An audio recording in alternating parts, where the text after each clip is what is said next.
Cette vidéo vous est présentée par la boutique lilojeux.ca, un service personnalisé par une équipe de passionnés d'ici.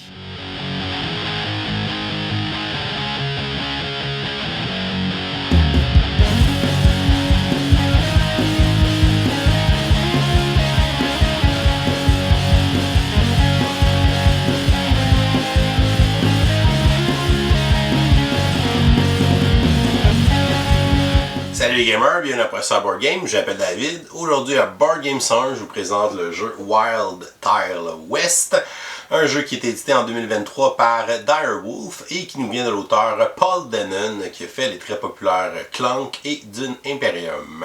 C'est un jeu qui se joue de 1 à 5 joueurs et dont les parties vont durer entre 45 à 90 minutes. Le but est de marquer le plus de points de victoire. C'est un jeu de draft et de placement de tuiles en forme de polyomino. Donc à notre tour, on va aller recruter une tuile pour la placer sur notre plateau colonie. Et selon les emplacements qu'on va recouvrir, on peut gagner différents bénéfices. On va essayer de regrouper des vaches ensemble pour faire des troupeaux pour marquer des points. On va essayer de compléter les emplacements de villes le plus vite possible pour marquer des points et des bonus. On va tenter d'abattre les différents bandits avec des shérifs, avec nos jetons de balles. On va aussi tenter de faire des cartes d'objectifs de fin de partie, donc plusieurs façons de marquer des points. On va aussi à la fin de chaque manche faire une bagarre et le joueur qui aura le moins de bandits dans sa colonie va gagner des points et celui qui en a le plus va plutôt perdre des points. Alors, Wild Tile West, je vous montre comment on joue, ensuite je vous dis ce que j'en pense et comme on est lundi, on vous donne une question du jour pour participer à un concours du lundi pour le mois de septembre 2023. On va installer une partie pour 2 joueurs. Premièrement, on va aller placer les plateaux de tuiles sur la table de façon à former une suite croissante des différents emplacements de draft en partant du numéro 1 complètement à gauche et en descendant jusqu'au numéro 5 et ensuite chaque colonne suivante va se suivre jusqu'à temps qu'on atteigne la valeur 20, ce qui va faire que les emplacements de rivière seront aussi placés en ordre croissant. Dans une partie à 2 joueurs, on va retirer un certain nombre de tuiles. On va retirer toutes les tuiles qui sont en périphérie sur les 2 plateaux. On va retirer un exemplaire de chaque tuile en périphérie, ce qui va faire qu'on va retirer un total de 28 tuiles dans notre partie à 2 joueurs. On va placer le plateau piste de score au milieu de la table et sur celui-ci, on va aller placer le jeton de wagon qui va nous servir à compter les différentes rondes dans la partie. On va mélanger les jetons de contrat de bétail et on va les placer aléatoirement dans les 4 emplacements dans le bas du plateau de la piste de score et on va les placer du côté de la meilleure récompense. On va se former des réserves avec les différents jetons, les jetons balles, les jetons or, les jetons ruelles, les jetons bandits ainsi que les jetons de bottes. On va aussi placer les 4 cartes de couleurs différentes sur la table. Et dans une partie à 2 joueurs, on aura besoin de 2 dés prairies qui sont des dés 20 et on aura besoin d'un dé rivière qui est un dé 8. Chaque joueur va recevoir un plateau colonie qu'il va placer du côté de base, c'est-à-dire le côté qui n'a pas de pouvoir asymétrique. On va aussi se prendre un plateau mine ainsi qu'une carte aide de jeu. Le joueur va se choisir une couleur et prendre les 2 marqueurs à sa couleur. Il va en placer un sur la première case de la piste de mine et il va aller placer le deuxième sur la case 5 de la piste de score. Tous les joueurs vont piocher 2 cartes partenaires qui sont des cartes objectifs. Ils vont les consulter et en garder une des 2 qu'ils vont placer devant eux. On va remélanger les cartes partenaires que les joueurs n'ont pas choisies dans la pioche et ensuite on va révéler les 3 premières cartes face visible pour former un marché de cartes partenaires. Et on va déterminer un premier joueur au hasard et on va lui remettre le jeton premier joueur. Une partie de Wild Tile West se joue en 4 manches de jeu qui seront représentées par des années d'évolution dans notre colonie. À chaque année, les joueurs vont recevoir les revenus selon où ils sont rendus sur leur piste mine, donc ils vont gagner des pépites d'or. Ensuite, les joueurs joueront plusieurs tours de jeu dans la même année pour pouvoir aller recruter différentes tuiles à chaque tour de jeu dans le plateau principal pour pouvoir les placer sur leur plateau colonie et ainsi se développer dans les différents aspects du jeu pour essayer de marquer des points. À la fin de chaque année, il y aura une bagarre qui va se faire dans notre colonie selon le nombre de bandits qu'on aura. Donc le joueur qui aura le plus de bandits va perdre des points, mais le joueur qui aura le moins de bandits dans sa colonie, lui, va gagner des points. Et à la fin de la 4e année, on va passer au décompte final des points et le joueur qui aura le plus de points sera déclaré vainqueur. Chaque année se sépare en 3 phases de jeu. La première phase est la phase de revenu de la mine. Donc, comme indiqué par le symbole de chariot de mine qu'on retrouve au premier emplacement de chaque année. À ce moment-là, les joueurs vont regarder leur plateau mine et ils vont regarder où se trouve leur marqueur et on va regarder la récompense qui est associée vis-à-vis. Donc, au début de la partie, tous les joueurs vont gagner 2 pépites d'or qu'on va prendre dans la réserve générale pour placer dans notre réserve personnelle. On pourra les dépenser pour s'acheter des tuiles au cours de cette année. Une fois que tous les joueurs ont prélevé leur revenu de pépites d'or de leur mine, on va passer à la deuxième phase. Et la deuxième phase, ce sont des rondes de draft. Et selon l'année où on se trouve, il va y avoir un certain nombre de rondes qu'on va effectuer dans cette étape. Pour la partie à 2 joueurs, donc dans la première année, on va jouer un total de 5 rondes de draft. On va en jouer 4 dans la deuxième année, 4 dans la troisième année et seulement 3 pour la dernière année. Au début d'une ronde de draft, le premier joueur va prendre tous les dés de notre partie et va les lancer pour pouvoir les distribuer sur les emplacements selon les numéros obtenus. Les dés de prairie, donc les 2 dés à 20 faces, ce sont les emplacements qui sont sur le côté des plateaux de tuiles, alors que le dé bleu, le dé de rivière, sera placé dans les emplacements de rivière qui sont numérotés de 1 à 8. On a obtenu 6 sur notre dé de rivière, on va le placer dans l'emplacement 6. On a obtenu 5 avec un dé de prairie qu'on va placer dans l'emplacement 5 et un 13 avec le deuxième, on va le placer dans son emplacement. Il ne peut pas y avoir plus d'un dé sur chaque emplacement, donc si jamais on roulait plusieurs résultats identiques, on va aller placer le deuxième dé dans le résultat suivant en ordre croissant. Par exemple, si j'avais roulé 2 fois le chiffre 5 sur mes dés 20, j'en aurais placé un dans l'emplacement 5 et un dans l'emplacement 6. On va aussi seulement placer un dé dans son emplacement s'il reste au moins des tuiles dans un des emplacements de la rangée correspondante. Si jamais j'avais roulé un 13, mais que tous les emplacements dans la rangée 13 sont vides, à ce moment-là, je le placerai dans l'emplacement suivant. Ensuite, les joueurs vont jouer à tour de rôle en commençant par le premier joueur et on va aller retirer un des 3 dés sur les plateaux de tuiles pour pouvoir acheter la tuile qui se trouve juste à côté du dé. Pour nos dés de prairie, on est obligé de prendre la tuile qui se trouve directement à côté du dé. Donc, j'aurai le choix entre la tuile qui est ici ou la tuile qui est là. On voit que ce sont des tuiles qui n'ont pas de coût en pépites d'or comparativement à d'autres emplacements qu'on retrouve sur le plateau de tuiles. Si jamais un emplacement est vide, donc si par exemple il n'y avait plus de tuiles à cet emplacement, donc ce dé me permettrait d'avoir la tuile qui est la plus près, donc ce serait la prochaine tuile dans la rangée. Et on voit aussi que cette tuile a un coût d'une pépite, donc je dois payer une de mes pépites, la retourner dans la réserve générale pour pouvoir me procurer cette tuile. Pour les dés de rivière, c'est le même principe, donc je peux acheter la tuile qui est juste à côté. Mais dans la rivière, on a une option de sauter par-dessus les tuiles en payant une pépite d'or pour pouvoir passer à la tuile suivante. Donc si cette tuile ne m'intéresse pas, je pourrais payer une pépite, ce qui m'amènerait à la tuile qui est là. Mais là, je devrais payer quand même le coût de cette tuile pour pouvoir l'acheter.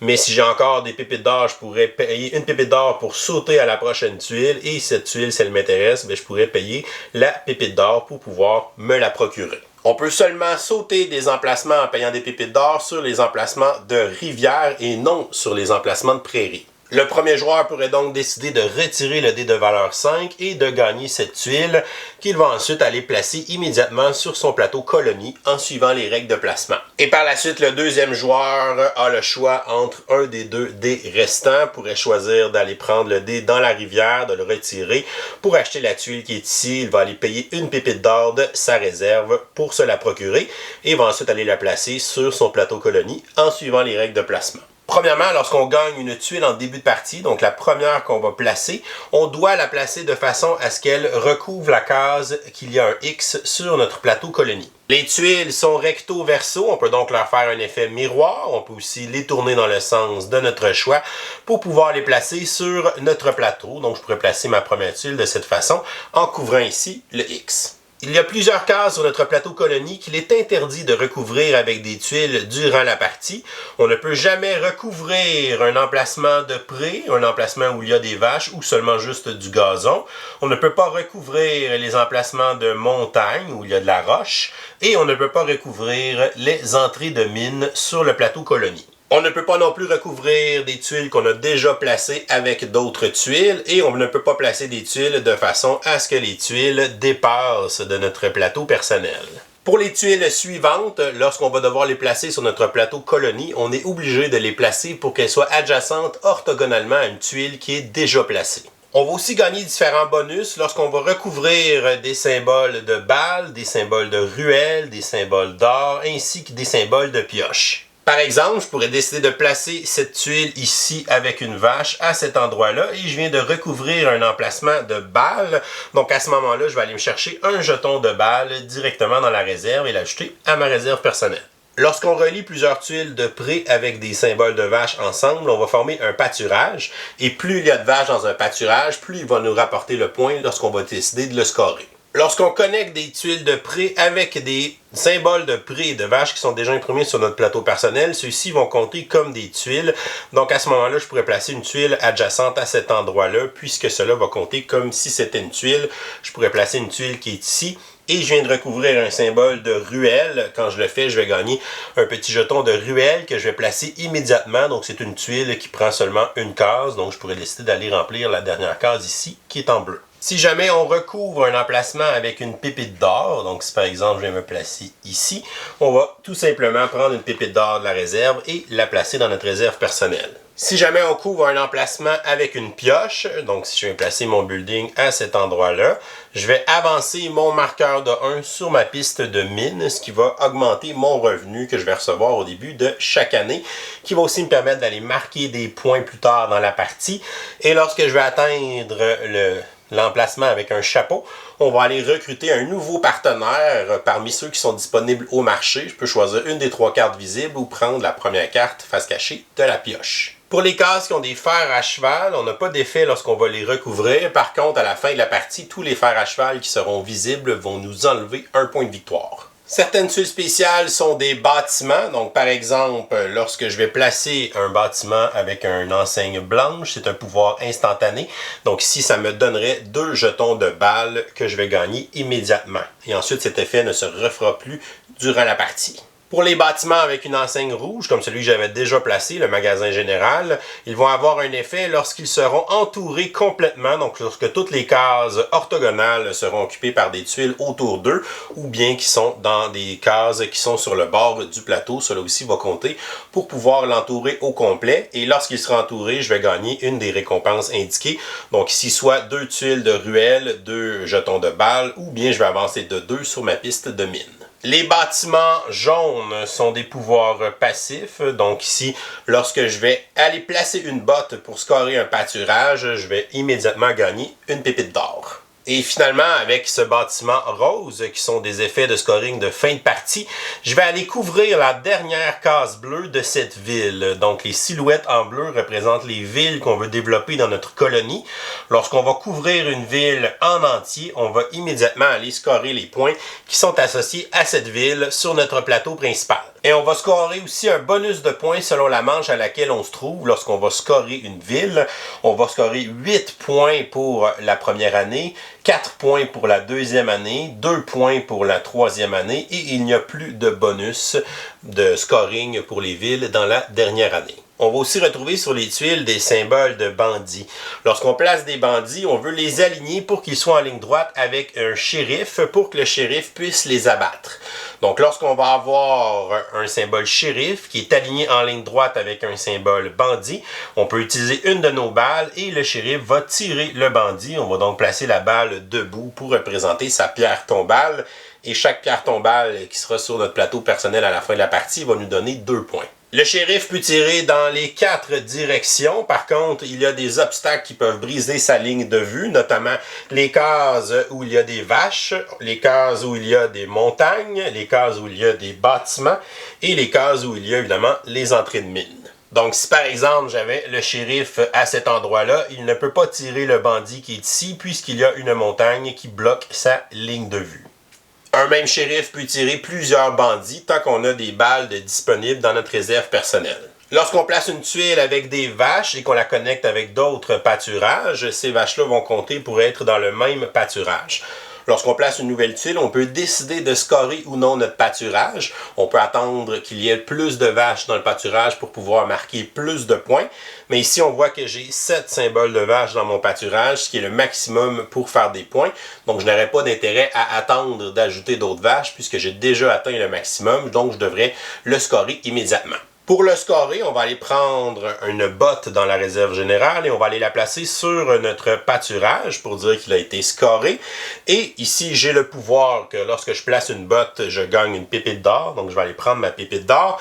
Et ensuite, je vais compter le nombre de vaches dans mon pâturage. Ici, j'en ai 7.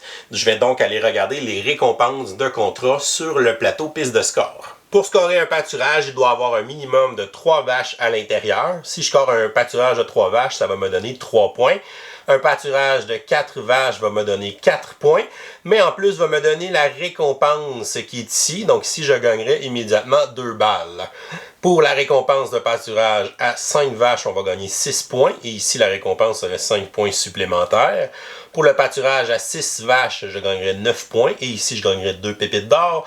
Et mon pâturage à 7 vaches, comme celui qu'on est en train de scorer, va me donner 12 points. Et je vais avoir la récompense ici qui est 2 jetons ruelles.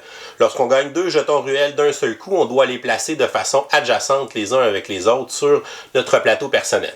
Je vais donc marquer mes 12 points, ce qui va m'amener de 5 à 17. Et ensuite, je vais gagner mes 2 jetons ruelles. Je vais aller les placer sur mon plateau personnel en suivant les règles de placement. Et la première fois qu'on va réclamer une récompense de contrat de bétail, on va retourner la récompense de l'autre côté. Elle va rester de l'autre côté pour le reste de la partie. Donc, ceux qui vont aller scorer des pâturages à 7 vaches auront seulement une tuile ruelle comme récompense bonus. C'est la même chose pour toutes les autres récompenses. Le joueur qui la réclame en premier va avoir une récompense qui est meilleure et ensuite on retourne le jeton de l'autre côté pour la récompense pour tout le reste des joueurs jusqu'à la fin de la partie. Lorsque tous les joueurs ont recruté et placé leurs tuiles sur leur plateau colonie, on va avancer le marqueur chariot sur la prochaine case de la piste des rondes. On va ensuite passer le marqueur premier joueur au joueur suivant. Ce joueur va alors récupérer tous les dés et on est prêt à procéder à la prochaine ronde de draft. Et on va répéter des rondes de draft jusqu'à temps qu'on arrive à la bagarre. Donc dans la première année, il va y avoir 5 rondes de draft. On aura 5 tuiles sur notre plateau personnel. Et ensuite, on va arriver à la phase de bagarre. Les joueurs vont comparer le nombre de symboles bandits qui se retrouvent sur leur plateau colonie. Donc il peut y en avoir qui sont déjà imprimés sur le plateau et d'autres qui seront imprimés sur les tuiles qu'on va avoir achetées dans notre colonie. Le joueur qui a le plus de bandits va subir une pénalité, donc ici ça va être moins 2 points de victoire. Et le joueur qui a le moins de bandits va gagner une récompense, ici ce sera 2 points de victoire. Si jamais on a une égalité dans notre partie à 2 joueurs, à ce moment-là, les 2 joueurs vont gagner la récompense de 2 points de victoire. Par contre, les joueurs qui gagnent une récompense vont aussi gagner un jeton de bandit qu'ils devront aller placer sur une case montagne de leur plateau colonie. Et une fois l'issue de la bataille terminée, on va commencer la nouvelle année. On va donc déplacer le marqueur sur la prochaine flèche. Et comme c'est le début de l'année, on va avoir une phase de revenus. Et on va continuer la partie ainsi. Il y aura éventuellement à la fin de la deuxième année, on va avoir 4 phases de draft. On va avoir une bagarre. Le gagnant va gagner 3 points. Le perdant perdre 3 points. Ensuite, pour la troisième année, on aura une autre phase de revenus. On aura ensuite 4 phases de draft. On va finir avec une bataille. Le gagnant va gagner 4 points et le perdant va perdre 4 points. Et pour la 4e et dernière année de la partie, on va avoir une phase de revenus qui est un peu différente. Les joueurs auront donc un choix. Ils pourront prendre leurs revenus comme d'habitude, donc gagner des pépites d'or selon où ils sont rendus sur leur piste mine, ou ils peuvent prendre la deuxième option qui est de gagner une seule pépite d'or, mais ils vont gagner l'équivalent de 2 symboles de pioche. Ils vont donc pouvoir avancer de 2 cases sur leur piste mine qui peut donner des points à la fin de la partie. Et dans la dernière année, on va seulement jouer 3 phases de draft et on va terminer avec la dernière bagarre où le gagnant va marquer 5 points. Il ne gagnera pas de jetons bandits à la fin de la partie et celui qui a le plus de bandits va perdre un autre 5 points. Lorsqu'on aura terminé la 4e bagarre, on va passer au décompte final des points. Pendant la partie ou pendant le décompte final, si jamais les joueurs dépassent la valeur de la piste de score, on va se prendre un jeton 50 points et si on fait un autre tour de piste, on peut le retourner du côté 100 points. Premièrement, on va regarder le nombre de fers à cheval visibles. Chacun va nous enlever un point de victoire. Donc, si j'en ai 2 qui sont visibles, pour moins 2 points. On va ensuite scorer les buildings qui ont une enseigne rose, qui sont des scorings de fin de partie. Donc ici, j'ai la chapelle qui me donne 1 point par pierre tombale sur mon plateau colonie. J'ai 4 pierres tombales pour 4 points. Chaque pierre tombale va aussi me donner 2 points de victoire. Donc j'ai 4 pierres tombales x 2, ce qui me donne 8 points. On va ensuite regarder nos collections d'as, que ce soit des cartes qu'on a ramassées grâce à certains bâtiments ou bien les cartes qui sont imprimées sur les tuiles de notre plateau. Il y a 2 façons de faire des points avec les as. On peut ramasser des collections d'as de la même couleur. Donc si j'en ai 3 de la même couleur, ça va me donner 6 points. Et si j'en ai 4 de la même couleur, c'est plutôt 12 points. Et l'autre façon, c'est d'avoir des as de couleurs différentes. Donc si j'ai 3 as de couleurs différentes, ça me donne 6 points. Et si j'ai les 4 as, un de chaque couleur, ça va me donner 12 points. Un même as peut compter dans une série de même couleur et dans la série de toutes les couleurs. Donc ici, j'ai réussi à ramasser 4 as jaunes, ce qui me donnerait 12 points. Malheureusement, j'ai seulement 2 as bleus et j'ai seulement 2 couleurs, donc je ne fais pas de points avec les couleurs différentes. On va regarder la position de notre marqueur sur notre piste de mine et on va regarder la valeur de points de victoire qui y est associée. Ici, ça me donnerait 5 points de victoire.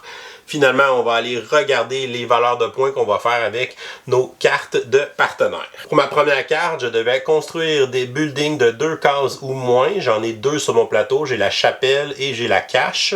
Donc, je vais réussir à marquer le premier objectif de la carte qui est de 6 points.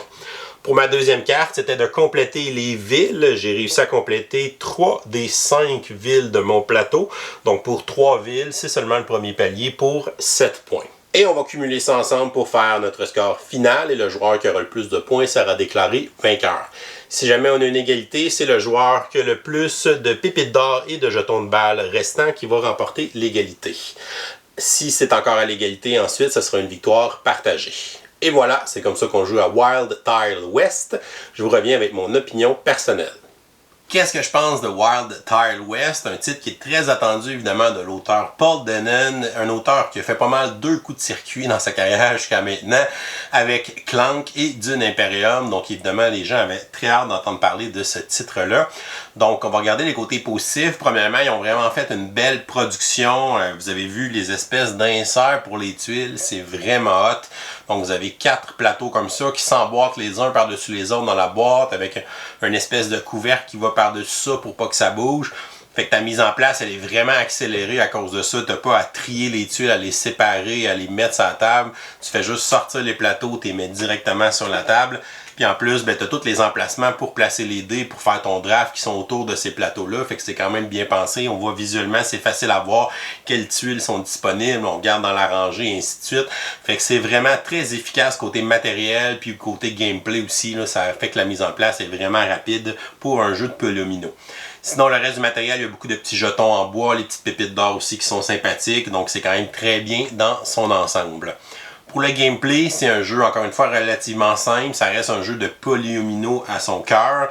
Donc, on va acheter des polyomino, on va les recruter en fait à tour de rôle, on va les placer sur notre plateau, on va tenter de recouvrir certains symboles pour faire des bonus, faire des pièces d'or, avancer sur notre mine, gagner des balles, gagner des petites tuiles de ruelles qu'on peut placer un peu dans les petits coins qu'on veut couvrir pour finir nos zones, les zones de ville aussi que tu veux essayer de faire rapidement parce que plus tu la fais rapidement, plus tu as un gros bonus, tu la fais dans les 2 premières manches, mais tu as un 8 points ou un 4 points bonus, fait que c'est quand même pas négligeable, fait que ça devient aussi intéressant. Tu as les bâtiments que tu peux aller chercher qui ont différents effets. T'en as qui te donnent des pouvoirs passifs, t'en as qui te donnent des scoring de fin de partie, d'autres qui te donnent un bonus lorsque tu vas l'avoir entouré au complet. Fait qu'il y a une belle diversité au niveau des bâtiments de ce que ça peut te permettre de faire dans la partie. Fait que ça aussi, j'ai trouvé ça vraiment le fun. La dynamique des bandits et des shérifs, c'est quand même assez drôle. C'est quand même très thématique, évidemment. Donc, les shérifs veulent chasser les bandits. Fait qu'il faut essayer d'aligner les shérifs dans la ligne droite avec les bandits sans qu'il y ait d'obstacles dans sa ligne de vue. Puis là, je vais pas utiliser mes jetons de balles pour tuer les bandits parce qu'évidemment, lorsqu'on va arriver à la bagarre, s'il y a trop de bandits dans ma colonie, ils vont semer la pagaille, le chaos, et c'est pour ça que je perds des points. Versus que si ma ville est tranquille, elle est calme, mais là, les gens sont heureux, ma ville devient prospère, donc là, je vais marquer des points, les gens veulent venir s'établir dans ma colonie. Fait que c'est quand même intéressant comment ils ont quand même exploité le thème. Il y a aussi le petit fait que c'est des animaux, les habitants. Fait que t'as ce petit côté-là un peu loufoque, un peu drôle, un peu léger. Je pense que ça va bien avec la vibe du jeu. Le livre de règles est très bien dans son ensemble. On a même un petit glossaire au verso avec les différents symboles et leur explication. On a aussi les effets de tous les bâtiments sur l'avant-dernière page. Fait que c'est facile s'y référer à savoir l'effet du bâtiment. Parce que l'iconographie sur les tuiles n'est pas toujours évidente. Elle est très simple. Donc des fois, c'est pas évident de savoir exactement tout ce que peut faire ce bâtiment-là. Mais on a accès au glossaire assez facilement. Fait que ça, c'est quand même très sympathique. C'est un jeu aussi qui a une belle fluidité, donc les tours de jeu, ça roule quand même très bien autour de la table. On choisit une tuile à tour de rôle, on la place, on recommence, on brasse les dés, le premier joueur passe au suivant, puis on roule comme ça plusieurs manches à l'intérieur de la même année. Donc ça roule très bien, c'est un jeu qui se joue vraiment bien si on est même 4 ou 5 joueurs, donc ça a quand même vraiment un bon tempo selon le nombre de joueurs, fait que j'ai pas peur d'y jouer à un grand nombre de joueurs. J'aime qu'il y a beaucoup de plateaux de jeu et chaque plateau de jeu est différent. Même du côté de base, on n'a pas tout le monde le même plateau. Donc les villes sont pas divisées de la même façon. Les différents symboles, bonus sont distribués différemment aussi. Fait que ça, c'est quand même intéressant qu'on peut jouer sur un plateau différent à chaque partie. Et en plus de ça, lorsqu'on est habitué, on peut jouer de l'autre côté où on va avoir un pouvoir qu'on pourra utiliser dans la partie. Donc ça rajoute une autre petite couche de stratégie dans les plateaux, là, dans la symétrie de tout ça. Et j'aime que le scoring soit varié et justement, tu as un rappel de tout ça sur la carte aide de jeu. Donc, c'est ce qu'elle nous montre. Donc, d'un côté, on a tout ce qui score des points pendant la partie et l'autre côté, tout ce qui score des points à la fin de la partie. Donc, c'est intéressant parce qu'il y a plusieurs façons de faire des points, il y a plusieurs façons de focuser sa partie, plusieurs choses qu'on peut faire.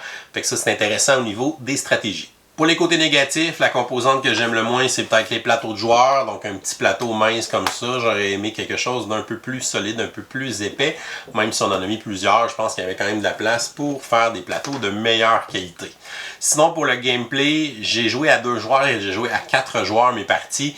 Et j'ai trouvé qu'à 2 joueurs, c'est un jeu qui est moins efficace. Parce que la mécanique de bagarre, elle est vraiment très punitive à 2 joueurs. Parce qu'à 2 joueurs, si t'es justement le même joueur qui est tout le temps à avoir trop de bandits, parce que je sais pas, j'ai pas été capable de repêcher des shérifs parce qu'on en a pas eu dans ce qui était disponible à mon tour de jeu. Donc il y a un côté quand même très aléatoire du fait que tu peux avoir des shérifs ou pas versus le nombre de bandits que tu as.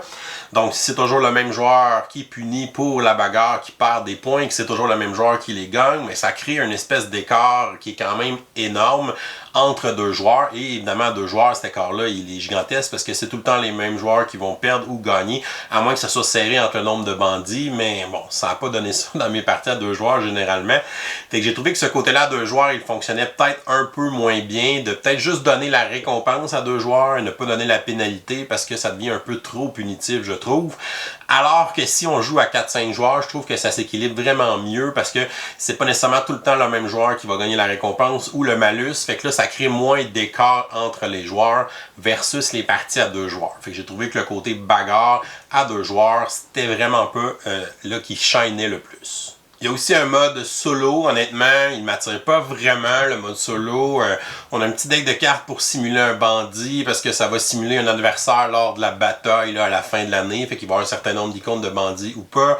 Il va aussi des fois aller réclamer des bonus de bétail pour justement flipper les bonus du côté qui est moins bon pour pas qu'on ait toutes les meilleures récompenses avec nos troupeaux de bétail. Fait que ça fait une petite tension là-dessus, mais t'as aucune tension sur le draft de dés. Puis ça, je trouve que ça aurait été facile de le faire ou de trouver un moyen de rendre ça un tour sur 2 que tu as moins de choix de tuiles. Donc, tu as toujours les 3D. Tu lances 3D, tu as toujours un choix sur 3, ce qui est quand même gros dans ce jeu-là.